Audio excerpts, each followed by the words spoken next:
सौभाग्य है हमारे बीच में परम आदरणीय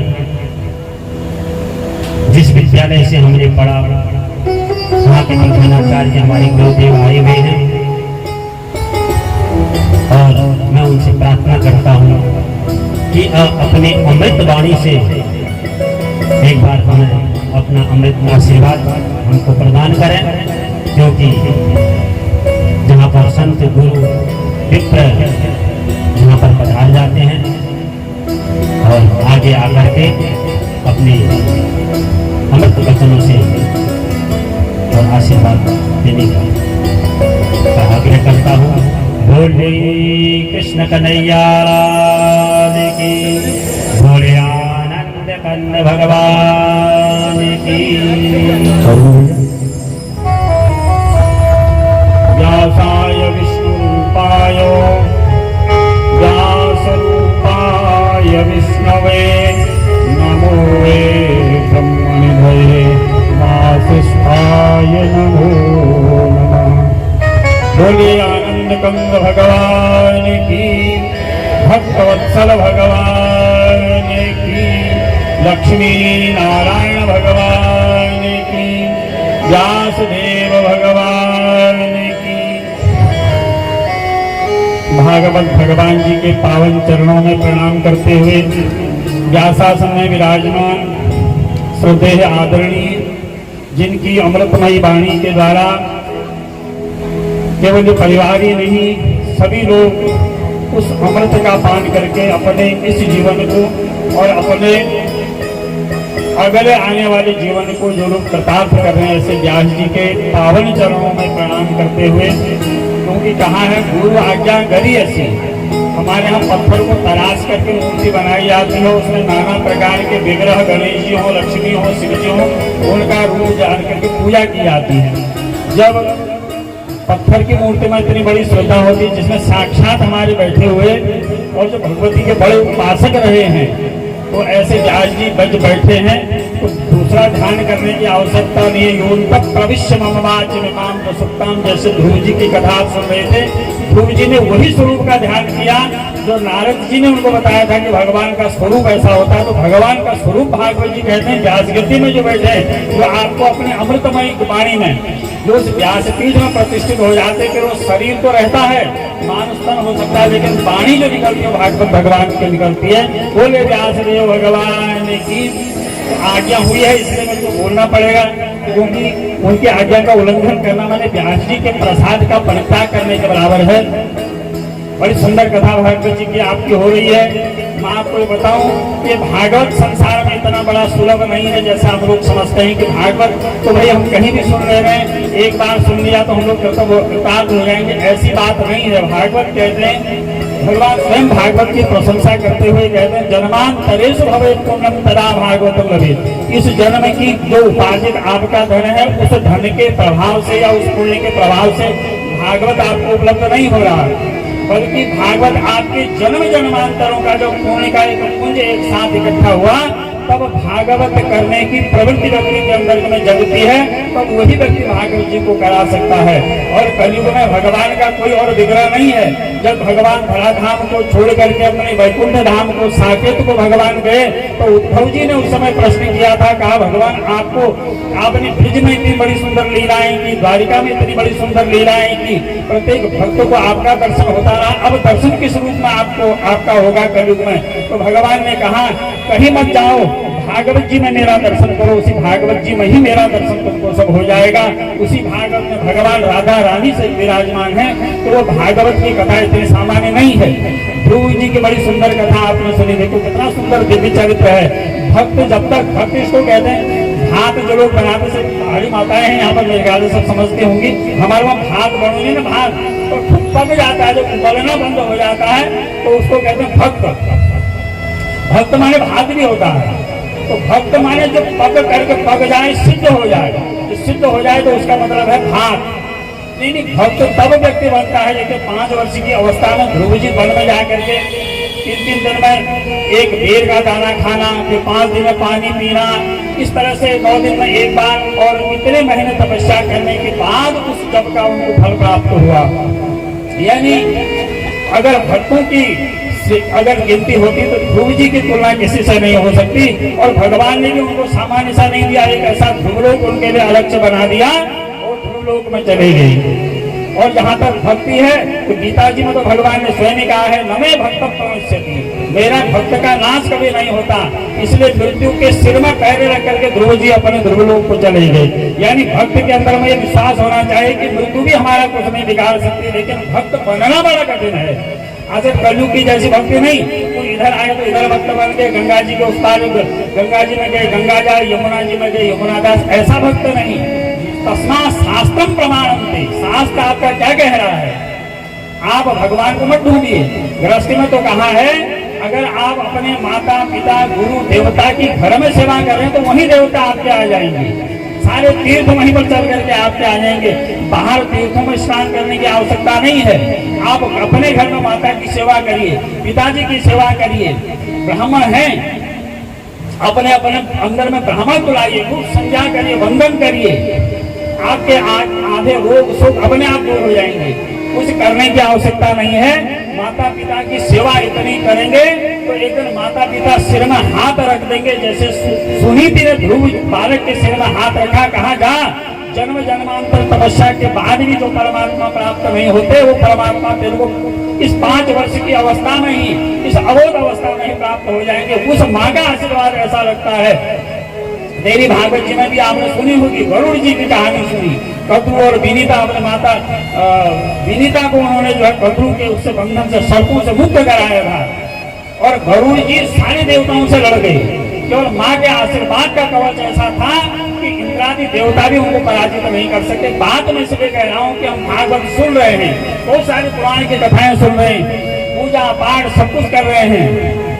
देखिए, उपासना किसकी करते हैं, सबसे पहले शक्ति मांगते हैं, तो वो माता शक्ति के रूप में है। घर में जो भी स्त्री स्वरूपा है वो सब माता का स्वरूप है। अगर एक बार अगर आप माँ की अगर सेवा कर रहे हैं, पिता की सेवा कर रहे हैं, तो समझो लक्ष्मी नारायण जी की सेवा हो जा रही है आपकी। अगर जिसके सिर में माता पिता का वरदान है, संसार की कोई ऐसी शक्ति नहीं है जो उसको पराजित कर दे। तो इसलिए सबसे पहले भागवत जी तो यही सिखा रही है कि अपने घर के देवताओं को सबसे पहले पूजिए, बिना माता पिता की आज्ञा से कोई भी कार्य न करें। अगर माता पिता को अगर आपने प्रसन्न चित्त कर लिया, माता पिता का आपको वरदान मिल गया, तो माता पिता के वरदान को भगवान नारायण भी नहीं ठुकरा सकते। यह भागवत जी की कथा में आता है। बड़ा सुंदर चरित्र भागवत जी है। मैंने जैसे कहा कि भागवत में तो आपने पहले दिन सुना होगा, एक प्रेत भी मुक्त हो गया, भूतकारी प्रेत की कथा आती। आज लोग सुनी महाराज कदू काल सुने हम जसों था, हम तो परिवर्तन नहीं है। अरे भाई, परिवर्तन तुम काल कसी, न तुम्हारे घर में आचरण है, न धर्म है, न मर्यादा है, मत मात्सरी दम्भ अहंकार आदि तो कुछ नाश हुआ ही नहीं। आपने क्या त्याग किया? जब तक अहंकार आदि का त्याग शरीर से नहीं होता तब तक भगवत प्राप्ति नहीं होती। मनुष्याणाम सहस्रेषु कश्चित् यतति सिद्धये, हजारों मनुष्य में एक की प्रवृत्ति लगती है आगे हम भक्ति मार्ग को जाएं। तो भक्ति मार्ग कैसे मिले? खूब भगवान, कलयुग में तो कहा खूब भगवान की कथा सुनो, खूब भगवान के जितने भी 18,000 श्लोक मंत्रों के रूप में है भागवत जी में, और प्रत्येक मंत्र का इतना बड़ा प्रभाव है। सबसे पहले देखिए हमारे अंदर में क्या होना चाहिए। सबसे पहले हमारे अंदर में होना चाहिए अपना आचरण, हमारा कैसा होना चाहिए। प्राचीन समय की जो पद्धति है, सहस्रे धस्त विद्यानाम यौवने विशेषणाम वार्धक्ये मुनिवृत्तिनाम योगाम ते तनुजताम, ब्रह्मचर्य की अवस्था हमारी कैसी होनी चाहिए, और गार्हस्थ धर्म हमारा कैसा होना चाहिए, वानप्रस्थ हमारा कैसा होना चाहिए, संन्यास धर्म हमारा कैसा होना चाहिए। कलयुग में आज भी धर्म अर्थ काम मोक्ष सब कुछ है, लेकिन हम वहां तक जा नहीं सकते। इसलिए आचरण क्या करें? वेद भगवान कहते हैं कि तस्मात् वेदाह प्रमाण, तस्मात् शास्त्रम प्रमाण। जो शास्त्र आपको सिखा रहे हैं, जो व्यास गति से आपको विधि बता रहे हैं, कैसे जीना चाहिए, कैसे आचरण करना चाहिए, पिता का पुत्र के प्रति भी क्या कर्तव्य होना चाहिए, पुत्र का पिता के प्रति क्या कर्तव्य होना चाहिए, पत्नी का पति के प्रति क्या भाव होना चाहिए, क्या शिष्टाचार होना चाहिए, क्या आचरण होना चाहिए, पति का क्या स्वभाव होना चाहिए, तमाम चीज हमारे सारे धर्म ग्रंथों में पढ़े हुए और अंत हमारे शास्त्र हैं। और हम घरों में एक गीता की पुस्तक तक नहीं रखते हैं। कुछ घरों में तो पहले रामायण के लोग किताब रखते थे, अभी वो घरों में जाकर के जंग लग गई है, उनको नहीं रख रहे हैं। जबकि 18 पुराण है, 2-4 पुराण हर किसी के पास रहने चाहिए। जितने भी माता पिता हैं यहाँ तो सब मेरे ख्याल से 60 से ऊपर की कम माताएं दिखाई देते हैं, तो कम अवस्था की दिखाई दी, ये भी बहुत बढ़िया, क्योंकि वृंदावन में आके तो भक्ति माता तरुण हो गई थी। तो यहाँ पर मुझे लग रहा है कि तरुणा रूप माँ भगवती जो भक्ति है वो दिखाई दे रही है। इसलिए अपने बच्चे में बचपन से संस्कार डालो। जैसे वो संस्कार है कर्ण वेद उपनयन वेदारंभ, इनको खाली केवल एक दिखावे के लिए मत करो। बच्चे का जब जैसे वो संस्कार हो जाए तो उससे पूरा गायत्री का पुरस्करण करवाओ। उसके बाद देखिए अगर आचरण से आप चलाएंगे ऐसा बच्चा आपके घर में पैदा होगा, इतने अच्छे संस्कार आपके वहाँ पैदा होंगे और आने वाले समय में आपकी धन की ऐसी सुंदर, आपका जो कमाया हुआ धन है वो सुमार्ग में लगेगा। और इसलिए पुण्य तीर्थ में जब तक करने का फल क्या है कि अच्छे संतान घर में उत्पन्न हो जाए, आज्ञाकारी संतान उत्पन्न हो जाए, ज्ञानवान संस्कार वाली ऐसी जो ज्ञान के मार्ग में हम लोगों को भी प्रशस्त करे, अपना भी जाए, ऐसी संतान हर कोई व्यक्ति चाहता है। तो इसलिए धर्म का ये प्रभाव रहेगा। ये कहाँ मिलेगा आपको? भक्ति की गंगा जहाँ बहेगी, गंगा जी में ठीक है स्नान करते हैं, जरूर करना चाहिए गंगा जी में स्नान, लेकिन ज्ञान की जो गंगा है, भक्ति की जो गंगा है भागवत जी में बहती है, इसमें स्नान करिए। लेकिन जीवन में यहाँ से सुन करके यहाँ में निकाले सीधे, ये तो हृदयंगम करने की चीज है, सारी पीने की चीज है। भागवत जी में सबसे पहले यही चीज आई, मुहुर मुहुर पिबताम पिबत भागवतम रसमालयम। ये रस है, ये ब्रह्म रस है, इसको जितना पी सको पिए। किसी के लिए ये नहीं कहा कि बच्चे ने, बूढ़े ने इसने पीना चाहिए, इसने पीना चाहिए। भागवत रूपी कथा को कहा सभी पिए। जितने भी संसार के कलुषित प्राणी हैं, जो शांति चाहते हैं, जो अपना उद्धार चाहते हैं, सबको भागवत जी की कथा सुननी चाहिए। प्रसंग तो बहुत सारे हो सकते हैं, आप लोग सभी बड़े भाग्यशाली हैं। और मैं तो कहीं कहीं देखता हूँ बीच में लोग क्या होते हैं उठ काट कर चले जाते हैं, और यहाँ तो सभी लोग एकाग्र आसन में बैठे हुए हैं और बड़ी सुंदर कथा व्यास जी के द्वारा हो रही है। मैंने देखा आजकल बहुत जगह कथा होती है, हमारी भी चेले चपाटे बहुत सारे व्यास हो गए, कई सब लोगों तो हमारे चेले चपाटे हो गए होंगे। ऐसी बात मैं देखता हूँ कि वो लोग संगीत का सहारा लेते हैं, कहाँ की कथा कहाँ, अभी यहाँ है, थोड़ी देर में बागेश्वर नजर आते, यहाँ आते, बीच का रास्ता कहाँ है क्या है वो समझना उनके नहीं आता। तो बहुत बढ़िया सुंदर कथा, क्यों? और सामने ही भगवती का मंदिर है, इनके पिताजी ये बहुत भगवती की उपासना किए हैं, हमारे पाठक जी, आचार्य गोविंद पाठक जी बहुत सुंदर कथा कर रहे हैं। और हमें बहुत अच्छा लगा कि एक प्रारंभिक तरह से शास्त्रोचित विधि से कथा का करना, ऐसी व्यासों की बहुत कमी है। आजकल तो लोग पुस्तक पुराण को खोल ही नहीं रहे, लेकिन पुराण साक्षात भगवान का स्वरूप है। भगवान ने कहा कि अगर दर्शन अगर मेरा करना है, पुराण के रूप में भगवान का पुराण का स्पर्श कर लो, पुराण को प्रणाम करो। कुछ नहीं पूजना, व्यास जी को प्रणाम कर लो, पत्रम पुष्पम आप पुराण में चला तो भगवान तक वो आपका प्रणाम चला जाएगा, आपकी पूजा चली जाएगी। बहुत सुंदर, आप सब लोग भाग्यशाली हैं। और कलयुग में वैसे भी कहा है, कलेर दोष निधे राजन यस्ति एको महान गुणों कीर्तनाद एव कृष्ण मुक्त संगत परम ब्रजे। और मुक्ति का कोई मार्ग नहीं है। भगवान का बड़ा सुंदर मंत्र बताया, देखो लोग को मंत्र लेने के लिए कहते हैं यहाँ आओ, ये करो, वो करो, कितनी गुरु दक्षिणा मांगते हैं। और व्यास गति से इतना बड़ा मंत्र मिल गया, जो इतनी लंबी तपस्या करने के बाद प्रभु जी को मिला वो मंत्र आपको नमो भगवते वासुदेवाय द्वादशाक्षर मंत्र अमोघ मंत्र भागवत जी में है। और इस मंत्र को 9 रात्रि दिन रात आप जब लिखा है भागवत जी में, आपको परम मुक्ति मिल जाएगी, साक्षात भगवान का दर्शन आपको हो जाएगा। बड़ी दिव्य कथाएं भागवत जी में है। भागवत जी के चरणों में प्रणाम करते हुए, सारी भक्तिमयी माताओं को प्रणाम करते हुए, आप क्योंकि भगवान के जो भक्तों जो श्रोता है उनका भी दर्शन कहा है कि बड़ा पुण्य प्रदान करता है।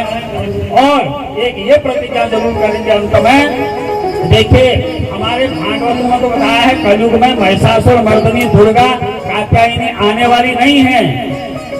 महिषासुर जैसा, रक्तबीज जैसा, शंभु निशुंभ जैसे दानव पैदा हुए तो माँ भगवती महिषासुर मर्दनी बन करके आई और बड़े बड़े दानवों का संहार किया। इस सारी पृथ्वी को पाप विहीन उन्होंने किया।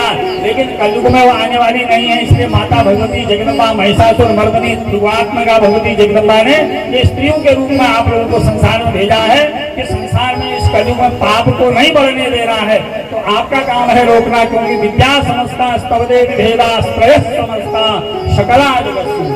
तो देवी भागवत तो कहता है कि सारी विद्याएं माँ भगवती का स्वरूप है, सारी स्त्रियां माँ भगवती का स्वरूप है। एक दुर्गा महिषासुर मर्दनी रक्त बीज का संहार कर सकती है। हाँ, तो असंख्य सारी स्त्रियां, इतना भागवत सुंदरी स्त्री उनके अंदर में शक्ति है। तो अपने घर को ही अगर ये शुरुआत करेंगे, देखो मदिरा पान है, जो इसमें कथा सुनेंगे आगे, तो जुआ तो जो है भगवान के मदिरा और जुआ भगवान के कुलों को नहीं बचा सका, तो इस कलयुग में तो कौन बच सकता है। इसलिए सारी संसार की बुराइयां दूर हों, इसके लिए हमारी जो मातृशक्तियां हैं उनको अहम भूमिका निभानी चाहिए। हमारे घर में अच्छे बच्चे पैदा हों, उसके लिए संस्कार हमको करने होंगे। अपने घर में जो बूढ़े बाड़ी हैं खूब सेवा करो, उनकी आज्ञा का पालन करो, इतनी सेवा कर दो और जाते समय सिर में हाथ रख जाए और उनका सिर में हाथ रखने का समझो कि त्रिदेवों का आशीर्वाद आपको प्राप्त हो गया। बोले श्रीमद् भागवत पुराण की। आइए हमारे गुरुदेव का सबको आशीर्वाद वचन प्राप्त हुए, वैसे प्रकार से आपका आशीर्वाद सदा हमें मिलते रहे। आप लोगों के आशीर्वाद से, गुरु के आशीर्वाद से, माता पिता के आशीर्वाद से हम तो अपने कोई से योग्य समझते नहीं हैं। आप लोगों के परम आशीर्वाद से यहाँ पहुँचे हैं। तो आइए इसके बाद आरती होगी और सभी लोग प्रसाद लेकर के जाएंगे। बोले कृष्ण कन्हैया लाल की, बोले आनंद कंद भगवान